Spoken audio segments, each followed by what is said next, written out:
Introduction. The Age of Athens in the Roman Empire. Roman Empire has been considered the most civilized and modernized civilization during the 2nd century of the Christian era. The frontiers of this vast monarchy were governed by the disciplined and ancient valour. They had a gentle yet powerful influence of their manners and law which had established the union of the several provinces of the Roman Empire. The inhabitants here enjoyed the luxurious life with advantages of wealth and prosperity and peace. In the Roman Empire, the Senate used to govern and rule the sovereign authority.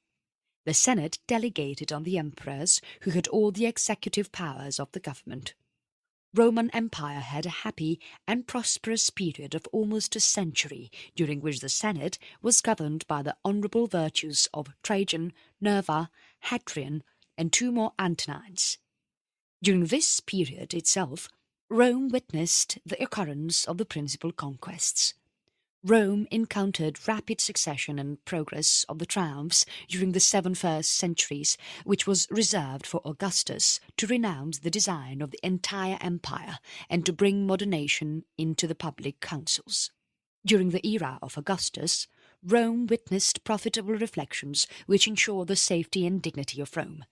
He did not expose his legions and person to the arrows of the Parthians. Instead, he obtained an honourable treaty of the restitution of the prisoners which had been overtaken after the defeat of Crassus.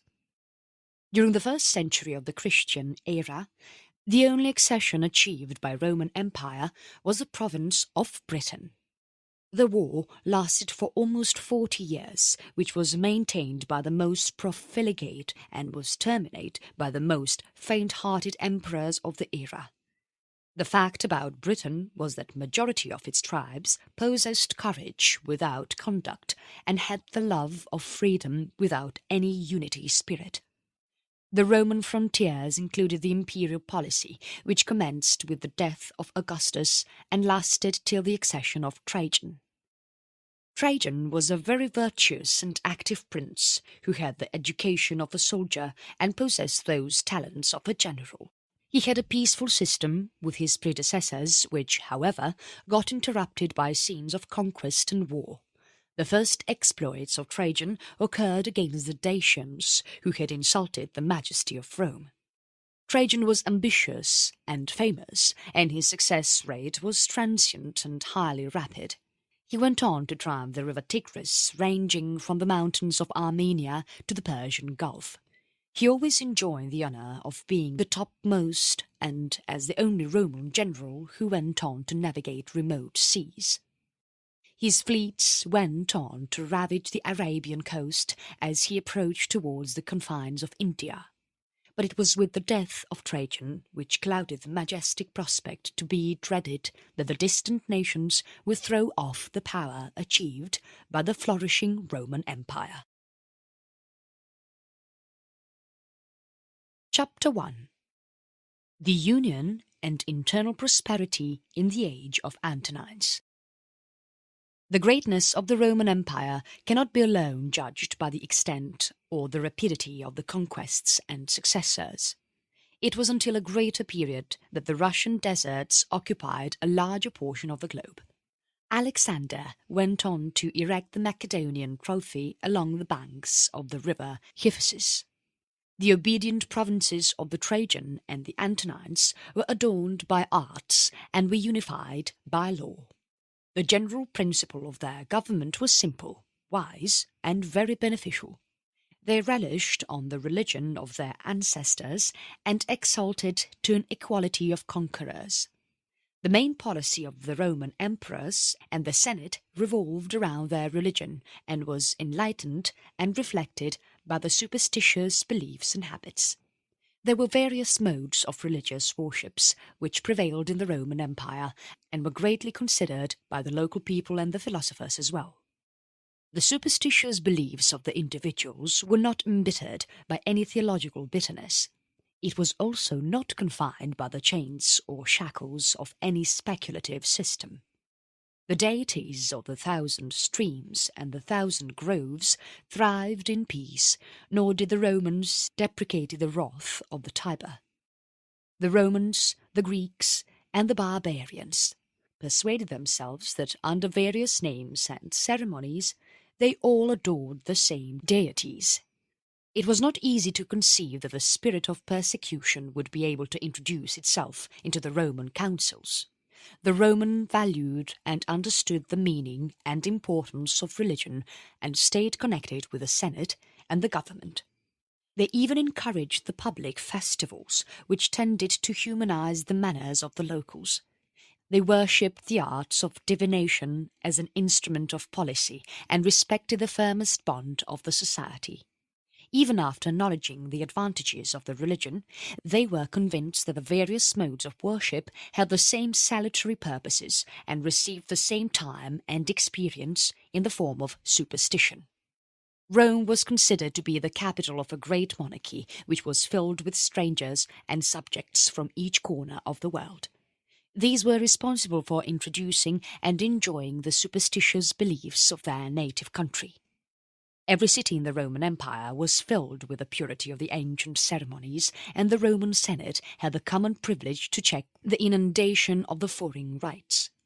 Therefore, Rome gradually went on to become the common temple of all subjects, and the freedom of the cities was bestowed upon by all the goods of mankind.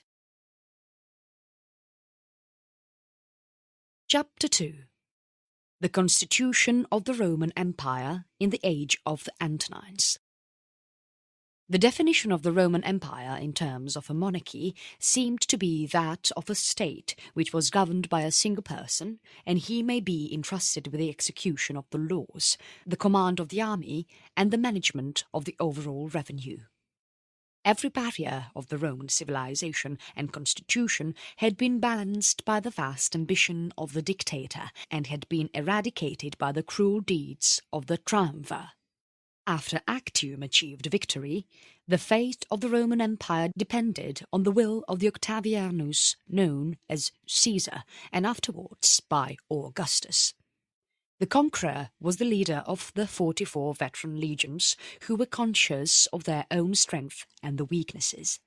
The provinces, which were oppressed for long by the ministers of the Republic, wanted a government of a single person who could be the master and not the accomplice. The Roman people demanded only bread and public shows, which were supplied with open hands by Augustus. Augustus laid aside the tyrants by reforming the Senate and thus went on to profess himself as the father of the country. Augustus was elected as a censor, and with his faithful Agrippa he went on to examine the list of the senators and even expelled a few members.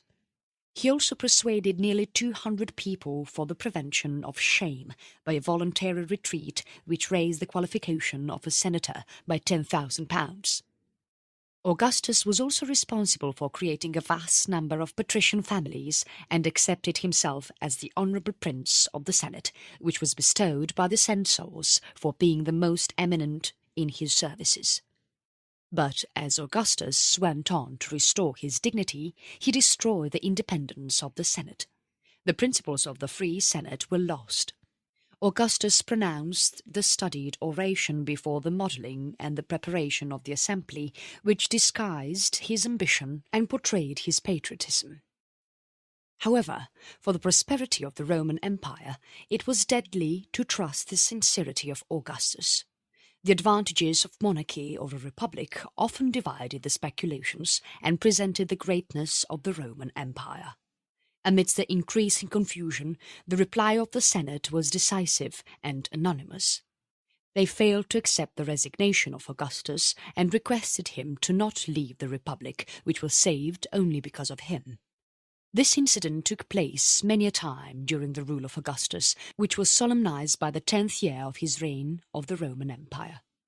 With regard to the army and the soldiers, the jealousy of freedom had descended from the earliest span of the Roman Empire, which gave away substantial hopes of conquest and a sense of military discipline.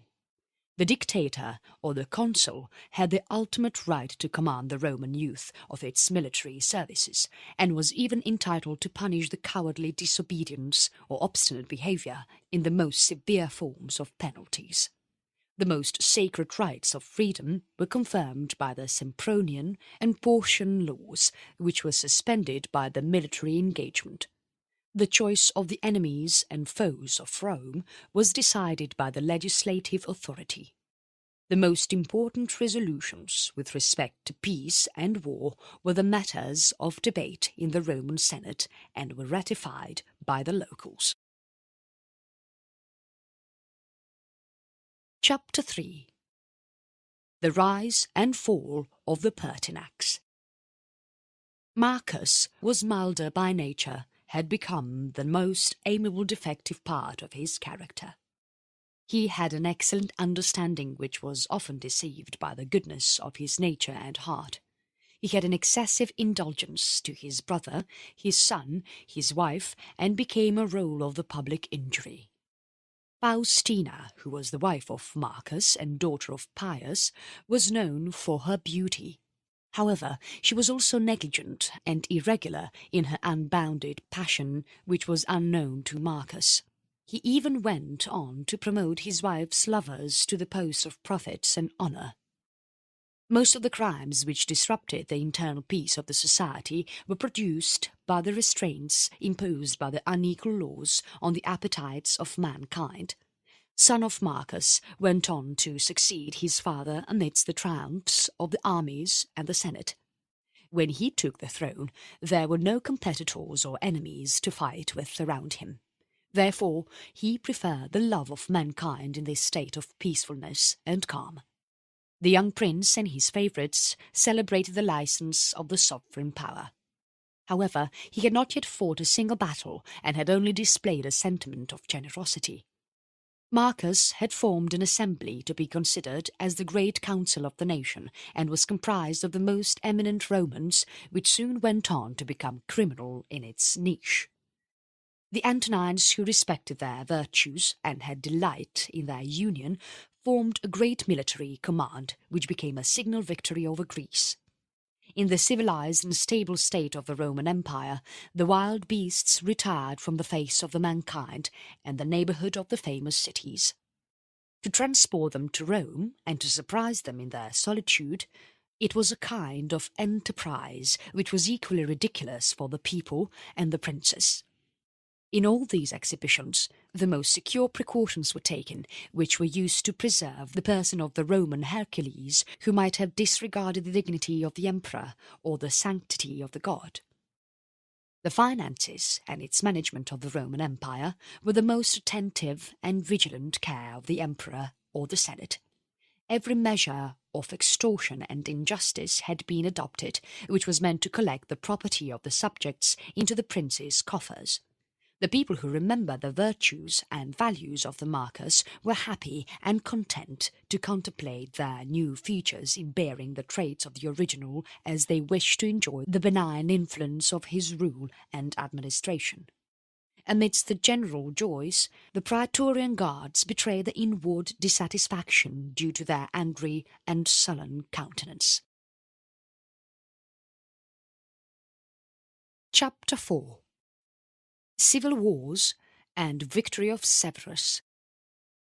The power of the sword is felt greatly in an extensive and vast monarchy in comparison to a small community. It has been calculated by the politicians that no state can maintain above the power of the 100th members in arms and idleness unless being completely exhausted. Although this proportion might be uniform, the influence that army has over the rest of the society will vary greatly according to the degree of the positive strength. There can be no exertions made on the benefits of the military discipline and science unless a considerable number of soldiers are united in one body and activated by one person.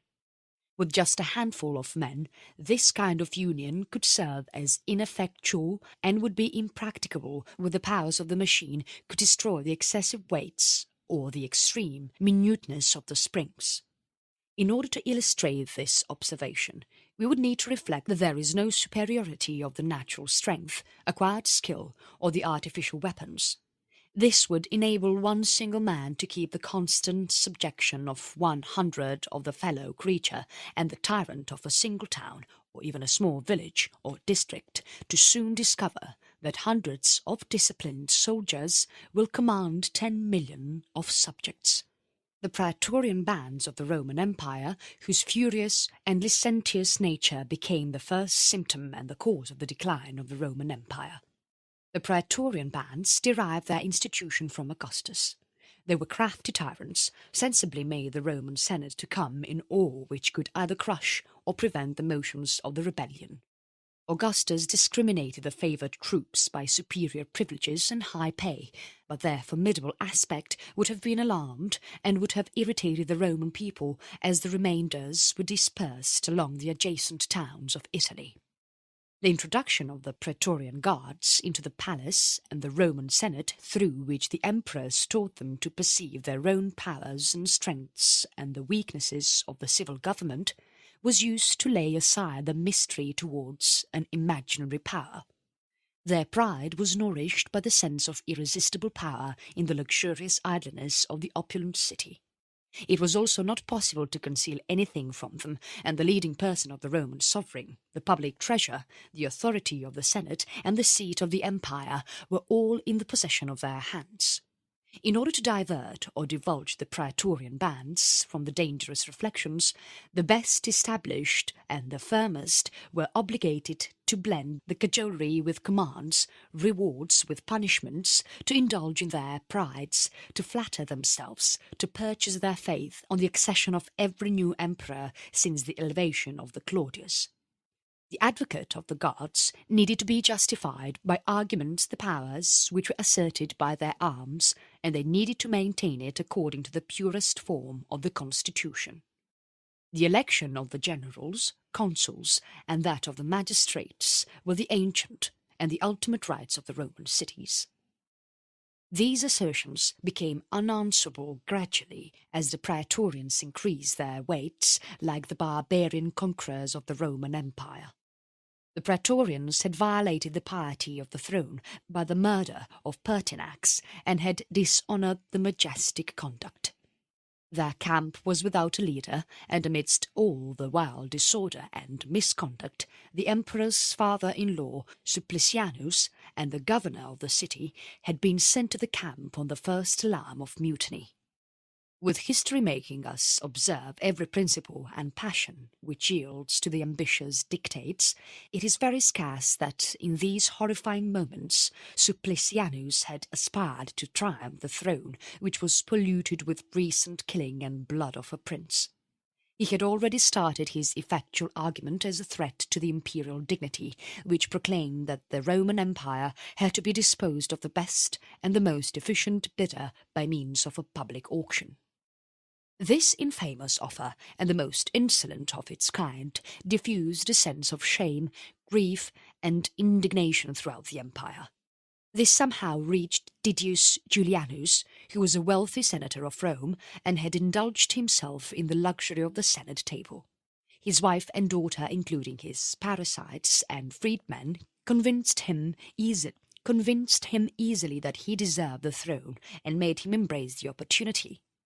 The old man hurried to the praetorian camp where Supplicianus was with his guards, and he began to bid against the foot of the rampart. Supplicianus had promised a donation of £160 to each soldier. Julian was eager for this prize, and rose the total amount to whopping £200. In this way he was declared the emperor, and he took an oath of allegiance from the military. It now became obligatory for the praetorians to satisfy the conditions of the sale. They offered their new sovereign and surrounded him on all sides from their shields. The Senate was assembled, and those who had been recognized as close friends or enemies of Julian affected the common share of satisfaction. After this, Julian filled the Senate with his armed soldiers and eminent virtues to get full affections and assurance from the Senate. The assembly, which was gathered, congratulated themselves and engaged their alliance with him on several branches of the imperial power. From the Roman Senate, Julian could spot the abandoned trunk of the Pertinax and the economical entertainment which was prepared for his dinner. He viewed one with indifference and the other with contempt.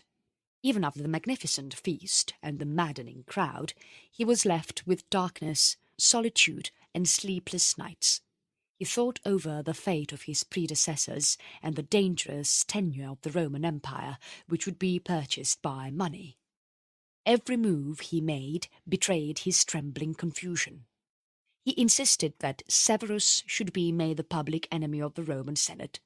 He even tried to question the fates, magic, and the superstitious beliefs, and the unlawful sacrifices, but all in vain.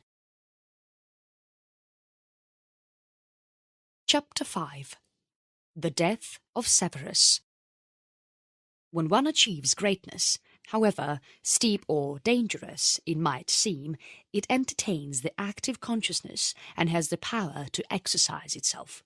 But the possession of an empire or a throne could never lead to an everlasting satisfaction to any ambitious mind. This melancholy was truly felt and experienced by Severus. He elevated to the first place of mankind through fortune and merit. He considered himself great and felt distracted with care for preserving the empire, and was careless of his fame and oversatiated with power. These all factors made all the prospects of his life closed. Severus was true to his African traits, and thus got passionate and addicted to the study of divination and magic. He got himself deeply versed in the interpretation of the omens and dreams, and acquainted well with the science of judicial astrology. He had already lost his first wife.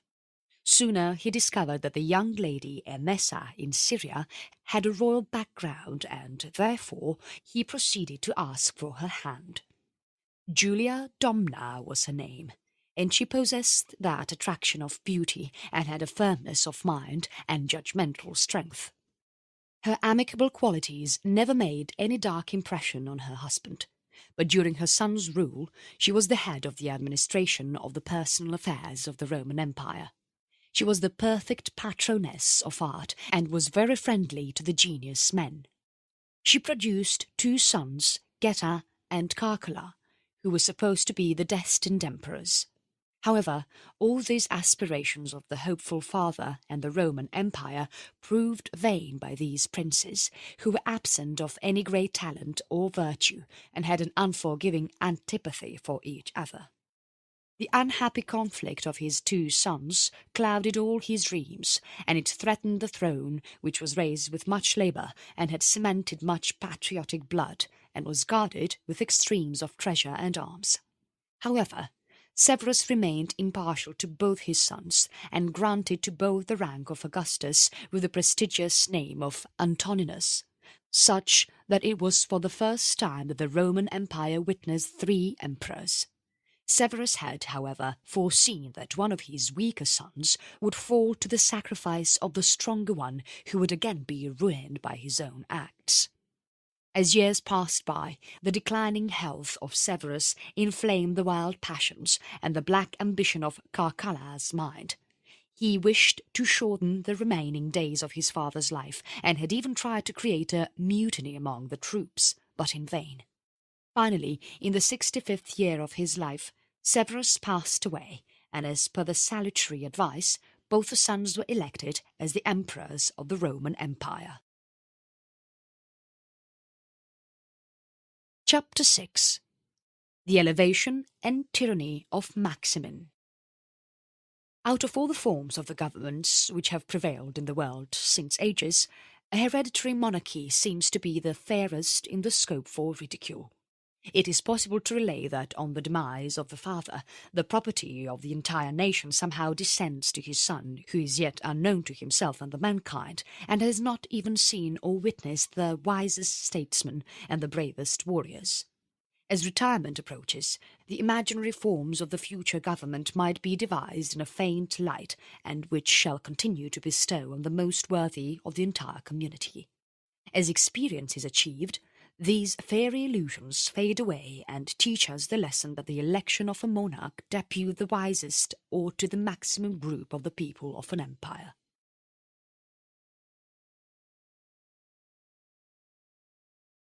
Introduction. The Age of Athens in the Roman Empire. Roman Empire has been considered the most civilized and modernized civilization during the 2nd century of the Christian era. The frontiers of this vast monarchy were governed by the disciplined and ancient valour. They had a gentle yet powerful influence of their manners and law which had established the union of the several provinces of the Roman Empire. The inhabitants here enjoyed the luxurious liveliness which had been overtaken after the defeat of Crassus. During the 1st century of the Christian era, the only accession achieved by Roman Empire was the province of Britain. The war lasted for almost 40 years, which was maintained by the most profligate and was terminated by the most faint-hearted emperors of the era. The fact about Britain was that majority of its tribes possessed courage without conduct and had the love of freedom without any with advantages of wealth and prosperity and peace. In the Roman Empire, the Senate used to govern and rule the sovereign authority. The Senate delegated on the emperors, who had all the executive powers of the government. Roman Empire had a happy and prosperous period of almost a century, during which the Senate was governed by the honourable virtues of Trajan, Nerva, Hadrian, and 2 more Antonines. During this period itself, Rome witnessed the occurrence of the principal conquests. Rome encountered rapid succession and progress of the triumphs during the 7 first centuries, which was reserved for Augustus to renounce the design of the entire empire and to bring moderation into the public councils. During the era of Augustus, Rome witnessed profitable reflections which ensured the safety and dignity of Rome. He did not expose his legions and person to the arrows of the Parthians. Instead, he obtained an honourable treaty of the restitution of the princely unity spirit. The Roman frontiers included the imperial policy, which commenced with the death of Augustus and lasted till the accession of Trajan. Trajan was a very virtuous and active prince, who had the education of a soldier and possessed those talents of a general. He had a peaceful system with his predecessors, which, however, got interrupted by scenes of conquest and war. The first exploits of Trajan occurred against the Dacians, who had